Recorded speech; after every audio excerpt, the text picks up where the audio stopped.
எல்லாருக்கும் வணக்கம் நண்பர்களே. இன்னைக்கு இனியவள் உற்சாகம் சேனல்ல என்ன பார்க்க போறோம் அப்படின்னா, ஆடி மாதம் நிறைவடைந்து ஆடி மாதத்துல நம்ம இருக்கோம். இந்த ஆடி மாதம் அப்படின்னாவே அம்மனுக்குரிய மாதமாக சொல்லப்படுது. மேலுமே இந்த ஆடி மாதத்துல பார்த்தீங்களா, அம்மன் கோவில்கள், திருவிழாக்கள், விரதங்கள், சிறப்பு பூஜைகள் என்று ஊரே களை கட்டும். அவ்வளவு அற்புதங்கள் நிறைந்த ஆடி மாதம் என்னென்ன வழிபாடுகள் நம்ம செய்யலாம்? அம்மன் மாதம் அப்படின்னு கூட நம்ம சொல்லலாம். அந்த அளவுக்கு இந்த மாதம் முழுவதுமே பல விசேஷங்களானது களை கட்டும். அது மட்டும் இல்லாமல் இந்த ஆடி மாதத்தில் ஆடிப்பூரம் ரொம்பவும் விசேஷமாக ஒன்றாகவும் சொல்லப்படுது. இந்த ஆடிப்பூரம் அப்படின்னா என்ன? இந்த ஆடிப்பூரம் 2025ஆம் ஆண்டில் என்ன நேரம், என்ன தேதியில் நம்ம கொண்டாடப்படுறோம்? மேலுமே இந்த மாதிரியான விஷயங்களை நம்ம செய்யறதுனால நமக்கு எப்படிப்பட்ட பலன்கள் எல்லாமே கிடைக்கும் அப்படிங்கிறத இந்த வீடியோவில் விளக்கமாக சொல்லியிருக்கோம். வீடியோவை ஸ்கிப் பண்ணாமல் முழுமையாக பாருங்கள். வீடியோ பிடிச்சிருந்தால் லைக் பண்ணுங்கள். இது போல் தகவல்களை நீங்கள் தெரிஞ்சுக்கணும் அப்படின்னா மறக்காமல் சப்ஸ்கிரைப் பண்ணுங்கள். கூடவே இருக்க பெல் ஐக்கானையும் ப்ரெஸ் பண்ணிக்கோங்க. வாங்க வீடியோக்குள்ளே போகலாம். ஆடி மாதத்தில் கொண்டாடப்படும் மிக முக்கியமான விழாக்களில் ஒன்று தாங்க ஆடிப்பூரம். பார்வதி தேவியின் அருளை பெற கோவில்களில் சிறப்பு வழிபாடுகள், அழகான அலங்காரங்கள் மற்றும் வளையல் பிரசாதம் வழங்கப்படும். இந்த நாளில் விரதம் இருந்தாலே வாழ்வில் அதிசயங்கள் நிகழும். அது மட்டும் இல்லாமல் இந்த நாளில் நம்ம எப்படி வழிபட்டால் அதிசயங்கள் காணலாம் அப்படிங்கிறத நம்ம இந்த வீடியோவில் விளக்கமாக பார்க்கலாங்க. வீடியோவை ஸ்கிப் பண்ணாமல் முழுமையாக பாருங்கள். ஆண்டாளின் அவதார தினமாக கடைபிடிக்கப்படுகிறது தான் இந்த ஆடிப்பூரம். பூரம் நட்சத்திரம் இன்னைக்கு கொண்டாடப்படும் உற்சவம். இது மகாலட்சுமியின் அவதாரமான ஆண்டாளின் அவதார தினமாக கடைபிடிக்கப்படுகிறது. அதனால தான் இது பார்த்திங்களா, ஆண்டாள் ஜெயந்தியாகவும் ஆடிப்பூர விழாவாகவும் கொண்டாடப்படுது. 12 ஆழ்வார்களில் ஒருவரான ஆண்டாள் நாச்சியாரை போற்றும் விழாவாகவும் பார்வதி தேவியோட வளைகாப்பு விழாவாகவும் கொண்டாடப்படுகிறது. மேலுமே ஆடிப்பூரம் நாளில் பார்வதி தேவி பூமிக்கு வந்து பக்தர்களை ஆசீர்வதிப்பதாக பக்தர்களானவங்க நம்பப்படுறாங்க. ஆடிப்பூரம் அன்று கோவில்களில் அம்மனுக்கு சிறப்பு அலங்காரமானது நடத்தப்படுவாங்க. பூக்கள், விளக்குகள், காய்கறிகள், பழங்கள், வளையல்கள் மற்றும் அழகான ஆபரணங்களால் அலங்கரிக்கப்படுறாங்க. மேலுமே அம்மனுக்கு பட்டு ஆடைகள் அணிவித்து நகைகள் போட்டு அலங்கரிப்பாங்க. இது செல்வத்தையுமே தெய்வீக அருளையுமே குறிக்கிறது. மேலுமே சிறப்பு அர்ச்சனை மற்றும் ஆர்த்திரை பூஜைகளை கோவிலில் செய்வாங்க. பெண்களுக்கு பொறுத்த வரைக்குமே கண்ணாடி வளையல்களை பிரசாதமாக கொடுப்பாங்க.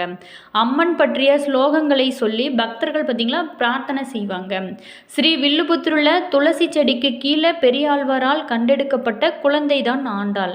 அவர் பார்த்திங்களா குழந்தைக்கு கோதை அப்படின்னு பெயர் வைத்தார். கோதை சிறு வயதிலிருந்தே கண்ணனோட தீவிர பக்தையாக இருந்தாங்க. அவர் பார்த்திங்களா திருப்பாவை அப்படிங்கிற பாடல்களை விஷ்ணுவை புகழ்ந்து பாடினார். அவருடைய பக்தியால் பார்த்திங்களா அவர் ஆழ்வார்களில் ஒருவராக உயர்ந்தப்படுகிறாரு. ஆண்டாள் பிறந்த நாளை தான் நம்ம ஆடிப்பூரமாக சிறப்பாக கொண்டாடப்படுகிறோம். ஆண்டாள் விஷ்ணுவின் மீது வைத்திருந்த அன்பை இந்த நாள் பார்த்திங்களா நினைவூட்டுகிறது அப்படின்னும் சொல்லப்படுது. மேலுமே ஆடிப்பூர விழா ஆண்டாள் அவதரித்த ஸ்ரீ வில்லிபுத்தூரில் 10 நாட்கள் ரொம்ப உற்சவமாக கொண்டாடப்படுவாங்க. ஆடிப்பூரம் அன்னைக்கு பார்த்திங்களா ரங்கண்ண மன்னருடன் ஆண்டாள் திருத்தேரில் எழுந்தருளி பக்தர்களுக்கு அழகாக காட்சி கொடுப்பாங்க. வைணவ தலங்களில் ஆடிப்பூர விழாவானது மிகச் சிறப்பாக கொண்டாடப்படுவது வழக்கம். ஆண்டாள் திருமாலோட ஐக்கியமான ஸ்ரீரங்கத்தில் ஆடிப்பூர விழா கோலாகலமாக கொண்டாடப்படும் ஒரு அற்புதமான விழாவாகவும் கொண்டாடப்படுறாங்க. மேலுமே மன்னார்குடி ஸ்ரீ ராஜகோபால சுவாமி கோவிலில் 10 நாட்களுமே, திருவண்ணாமலை கோவிலையும் 3 நாட்களுமே, கும்பகோணம் சாரங்கபாணி கோவிலில் 3 நாட்களுமே ஆடிப்பூரம் மிகச்சிறப்பாக கொண்டாடப்படுவாங்க. இவ்வளவு அற்புதங்கள் நிறைந்த ஆடிப்பூரம் பார்த்திங்களா 2025ஆவது வருடம் ஜூலை 28ஆம் தேதி திங்கட்கிழமையானது வருகிறது. ஜூலை 27ஆம் தேதி மாலை 6:55 மணிக்கு துவங்கி ஜூலை 28ஆம் தேதி இரவு 8 மணி வரைக்குமே பூரம் நட்சத்திரம் இருக்கிறது. அன்றைய தினம் பார்த்திங்களா சதுர்த்தசி திதியும் இணைந்து வருதுனால விநாயகரையும் ஆண்டாளையும் அம்பிகையும் வழிபடுவது ரொம்ப ரொம்ப விசேஷமாகவும் சொல்லப்படுது.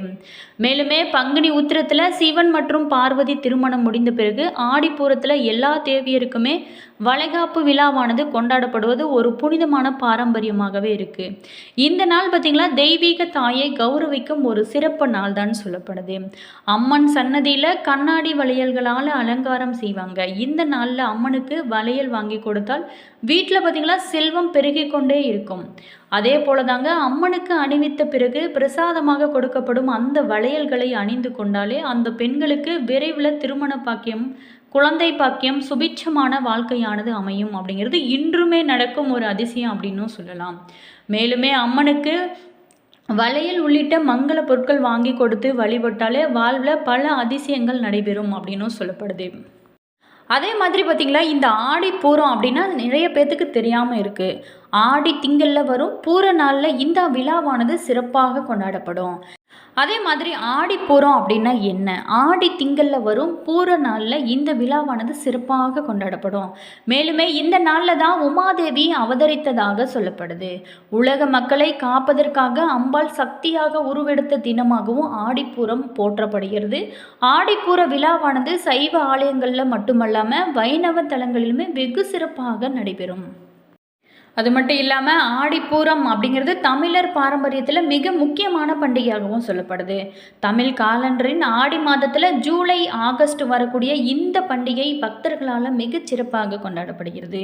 மேலுமே இந்த பண்டிகை அம்மனுக்கு நடத்தப்படும் வளைகாப்பு திருவிழாவாகவும் தமிழ் மாதங்களில் 4வதாக வரும் ஆடி மாதத்தில் பூரம் நட்சத்திரம் நிகழும் நாளன்று அம்பாள் அவதரித்ததாக சொல்லப்படுது. இப்படி தான் ஆடிப்பூரம் அம்மனோட பிறப்பை கொண்டாடும் விழாவாக சிறப்பாக விளங்குகிறது. இந்த ஆடிப்பூரத்தின் சிறப்புகள் ரொம்பவும் உகந்ததாகவும் சொல்லப்படுது. மேலுமே இந்த ஆண்டில் ஆடிப்பூரம் ஜூலை 28ஆம் தேதி திங்கட்கிழமை 2025ஆம் ஆண்டு வருகிறது. அனைவருமே மகிழ்ச்சியுடனும் நம்பிக்கையுடனும் முக்கியமாக அம்மனை வழிபட்டு இறையருளை முழுமையாக பெறுங்க. ஆடிப்பூரம் வைணவ சமுதாயத்தில் உள்ள 12 ஆழ்வார்களில் துறவிகளில் ஒருவரான ஆண்டாளின் பிறந்த நட்சத்திரம் தான் பூரம். அப்படிங்கிறதுனால தான் இந்த நாள் பார்த்திங்களா ஆண்டாள் ஜெயந்தி என்றும் அழைக்கப்படுகிறது. மேலுமே ஆடிப்பூரத்தின் போது தமிழகத்தில் உள்ள பல அம்மன் கோவில்களில் பண்டிகை மிக சிறப்பாக கொண்டாடப்படுகிறது. இந்த நாளில் பக்தர்கள் பார்த்திங்களா அம்மனுக்கு சிறப்பு அபிஷேகங்கள், அலங்காரங்கள், பூஜைகள் செஞ்சு வழிபடுறாங்க.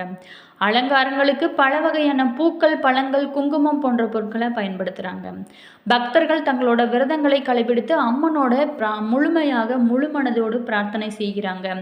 ஆடிப்பூரம் தமிழக ஆன்மீக வாழ்க்கையில் முக்கிய இடம் வகிக்கிறது. அம்மனோட அருளை பெற இந்த நாளில் பார்த்திங்களா பக்தர்கள் திரண்டு கூடி தங்களோட மனதில் சாந்தி மற்றும் மகிழ்ச்சி அடைவாங்க. மேலுமே இந்த நாளில் மேற்கொள்ளப்படும் வழிபாடுகளின் போது மக்கள் தங்களோட குடும்ப நலன் பெறவும் என்றும் நிறைய பிரார்த்தனைகள் செஞ்சு அவங்களோட மாங்கல்ய பாக்கியமும் நிலைத்திருக்க இது ரொம்பவும் உகந்ததாகவும் சொல்லப்படுது. மேலுமே இந்த ஆடிப்பூர பண்டிகை பக்தர்களோட ஆன்மீக நம்பிக்கைகளுக்கும் குடும்ப நலன்களுக்கும் ரொம்பவும் முக்கிய வாய்ந்ததாக சொல்லப்படுது. ஆண்டாளின் ஜெயந்தியாகவும் கொண்டாடப்படும் ஆடிப்பூரம் பக்தர்கள் தங்களோட பக்தியையும் விசுவாசத்தையும் வெளிப்படுத்தும் ஒரு சிறப்பான வாய்ப்பாகவும் இது அமைகிறது. இந்த நாளில் பார்த்திங்களா அனைவருமே ஒன்று கூடி அம்மனை வழிபட்டு தங்களோட வாழ்க்கையில் நலனும் பெறுவதற்கான பிரார்த்தனை செய்கிறாங்க. ஆடிப்பூரத்தின் சிறப்புகள் மற்றும் அதனோட ஆன்மீக முக்கியத்துவத்தை உணர்ந்து இந்த பண்டிகையை சிறப்பாக கொண்டாடுவோம். இந்த வருடம் 2025 ஆடிப்பூரம் ஜூலை 28ஆம் தேதி திங்கட்கிழமை வருகிறதுங்க. ஜூலை 27ஆம் தேதி மாலை 6:55 மணிக்கு துவங்கி ஜூலை 28ஆம் தேதி இரவு 8 மணி வரைக்குமே பூரம் நட்சத்திரம் இருக்கிறது.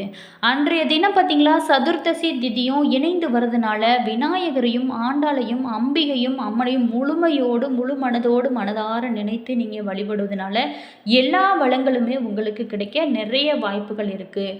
மேலும் உங்கள் ஊரில் இருக்கும் அம்மன் கோவில்களில் நீங்கள் இதை கண்டிப்பாக செஞ்சு பாருங்கள். முழு ஆசியும் உங்களுக்கு கிடைக்கும். அது மட்டும் இல்லாமல் உங்களுக்கு இருக்கும் கஷ்டங்கள் அனைத்துமே தீர்ந்து மாங்கல்ய பாக்கியமும் நிலைத்திருக்கும் அப்படின்னும் சொல்லப்படுது. மேலுமே இந்த நாளில் முடிந்தால் நீங்கள் அம்மனுக்கு வளையல் வாங்கி கொடுங்க. அது உங்களுக்கு ரொம்பவும் உகந்ததாக சொல்லப்படுது. மேலுமே அந்த பூஜை முடிந்த பிறகு நீங்கள் அந்த அம்மன் கோவில்களில் பிரசாதமாக வழங்கப்படும் வளையலை நீங்கள் வாங்கி அணிந்து கொள்வது ரொம்பவும் முக்கியமானதாகவும் சொல்லப்படுது. மேலுமே கடவுளோட ஆசையானது உங்களுக்கு முழுமையாக கிடைக்கும் அப்படின்னும் சொல்லப்படுது. கண்டிப்பாக இந்த ஆடிப்பூரத்தை மிஸ் பண்ணிடாதீங்க. எல்லாருமே இந்த ஆடிப்பூர விழாவை சிறப்பாக கொண்டாடுங்க. நாங்களும் இறைவனிடம் உங்களுக்கு பிரார்த்தனை செஞ்சுக்கிறோம். என்ன நண்பர்களே, இந்த வீடியோவில் ஆடிப்பூரத்தோட சிறப்புகள் என்ன, அந்த ஆடிப்பூரத்தில் நம்ம என்னென்ன செய்யலாம் அப்படிங்கிறத பற்றி பார்த்தோம். இந்த வீடியோ நிச்சயமாக உங்களுக்கு பயனுள்ள ஒரு தகவல்களை தந்திருக்கணும்னு நினைக்கிறேன். வீடியோ பிடிச்சிருந்தா லைக் பண்ணுங்கள். இது போல் தகவல்களை நீங்கள் தெரிஞ்சுக்கணும் அப்படின்னா மறக்காமல் சப்ஸ்கிரைப் பண்ணுங்கள். அதே மாதிரி பார்த்திங்கன்னா உங்களோட ஃப்ரெண்டு அல்லது ரிலேஷன் யாராவது தெரிஞ்சவங்க இருந்தால் அவங்களுக்கும் இந்த வீடியோவை ஷேர் பண்ணி விடுங்க, அவங்களுக்கும் யூஸ் ஆகட்டும். அதே மாதிரி ஜோதிட ரீதியான அனைத்து விதமான பிரச்சனைகளுக்குமே தீர்வு சொல்லப்படும். டிஸ்கிரிப்ஷனில் ஸ்ரீ வராகி அம்மன் வாட்ஸ்அப் நம்பர் கொடுத்துருக்கோம். நீங்கள் கால் பண்ணி தாராளமாக கேட்டு தெரிஞ்சுக்கலாம். கட்டாயமாக உங்களுக்கு தீர்வு கிடைக்கும். அதே மாதிரி பார்த்திங்களா, உங்களுடைய இஷ்ட தெய்வத்தோட பேர் என்ன அப்படிங்கிறத எங்கள் கூட ஷேர் பண்ணிக்கோங்க. நீங்கள் ஆடிப்பூரம் விழா எப்படி கொண்டாடுவீங்க, அதே மாதிரி நீங்கள் ஆடிப்பூரம் விரதத்தை எப்படி கடைப்பிடிப்பீங்க அப்படிங்கிறத மறக்காமல் எங்கள் கூட ஷேர் பண்ணிக்கோங்க கமெண்ட் பாக்ஸ் செக்ஷனில். All views, thank you.